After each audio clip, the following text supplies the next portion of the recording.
muuqaalkan waxaad diiradda ku saari doonaa qaabka scientific loo geliyo integration. Su'aasha koowaad waxay noo qornahaysanaa integral from 1 to 2 x square dxy. ugu horeyn waxaa taaban doonaa calaamada integrationka waatana midaan taabo, kadib qaybta gudaha waxaa gelin doonaa x square y, waxaa taaban doonaa alba, kadib calaamada x ka taabo, waxaa saaran square y maanta, kadib waxaa taaban doonaa calaamada square ka taabo, kadib waxaa taaban doonaa qaybta kore oo kor waxay noo qoran 2 y, kadib 2 taabo hoos taabo, hoosna waxay noo qoran 1, kadib waxaa taaban doonaa calaamada equalka. marka jawaabta meeqa marka waa 7 oo loo qeybiyay 3. hadaba aan qorno jawaabta marka waxa dhici doonaa waa 7 oo loo qeybiyay 3. su'aasha labaad waxay noo qoran integral from 0 to 2 3x plus 2 whole square dxy.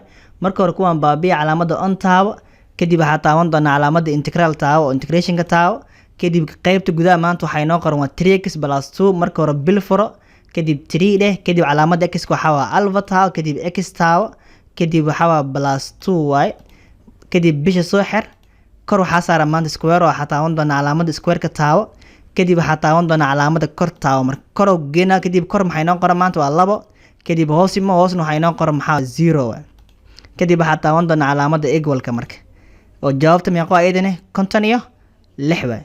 hadaba jawaabta aan qorno waxaa dhici doonaa waxay la mid tahay noo dheh waa 56 halaas oo kaliya. tan saddexaadna waxay noo qoran integral from 0 to 3 3x square minus x square dxy.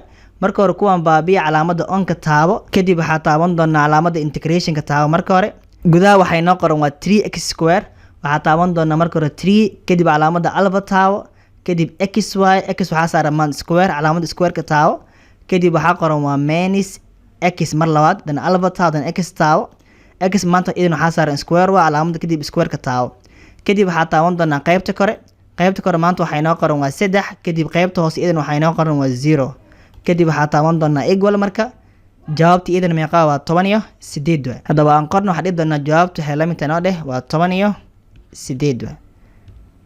halaasoo kaliya muuqaalkan aad u mahadsantihiin. thank you.